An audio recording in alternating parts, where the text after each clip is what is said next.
There are thousands of people right here in Burlington and hundreds in this audience. You are working hard every single day.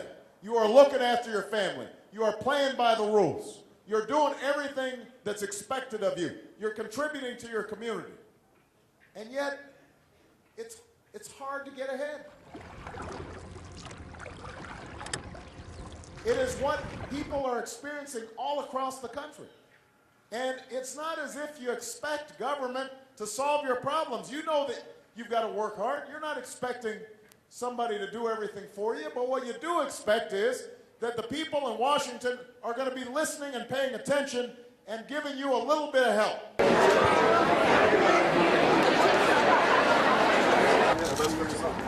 That's good to know.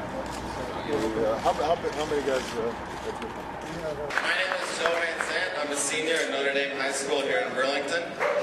The Obama for President campaign recently put forth an essay contest open to all area high school students, with the choice of topics being why you should caucus, or more specifically, why caucus for Barack Obama.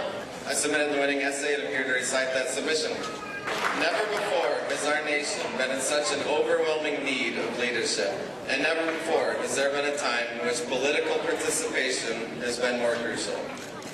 The quickly approaching Iowa caucuses serve as a great opportunity to meet those needs for participation. Ladies and gentlemen, it is with great honor and pleasure that I introduce to you the next President of the United States of America, Barack Obama. A special interest-driven Washington, instead of an American people-driven Washington. And I am running for President of the United States to change that. We are going to put an end to lobbyists setting the agenda in Washington. Most of all, I do not accept that there's a conflict between our safety and our security and our moral standing in the world. Those two things aren't contradictory, they're complementary. You know, I am going to bring this war to a close. We are going to get our troops out within 16 months. We can do it safely, we can do it as carefully as we were careless getting in, but we can get them home.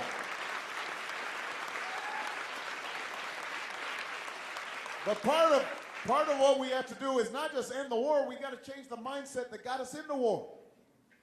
You see George Bush and Dick Cheney talking about World War III right now, rattling the saber with Iran. And I have to say, this is an area I've got strong disagreements with Senator Clinton on. She voted for an amendment that would say how we deal with Iraq and how many troops we have there, in part depends on our desire to block Iran. We already have 2 wars. Well, I wanted to ask you about your whole policy on Iran and talking to our neighbors and all of that, because for me, out of all the wonderful things that I think you stand for, that was the turning point, because if we're not talking with our enemies, this world's gonna blow up. Oh, well, sweetie, come over here and let me give you a hug. You're just getting all choked up. Don't get choked up, man. Come on.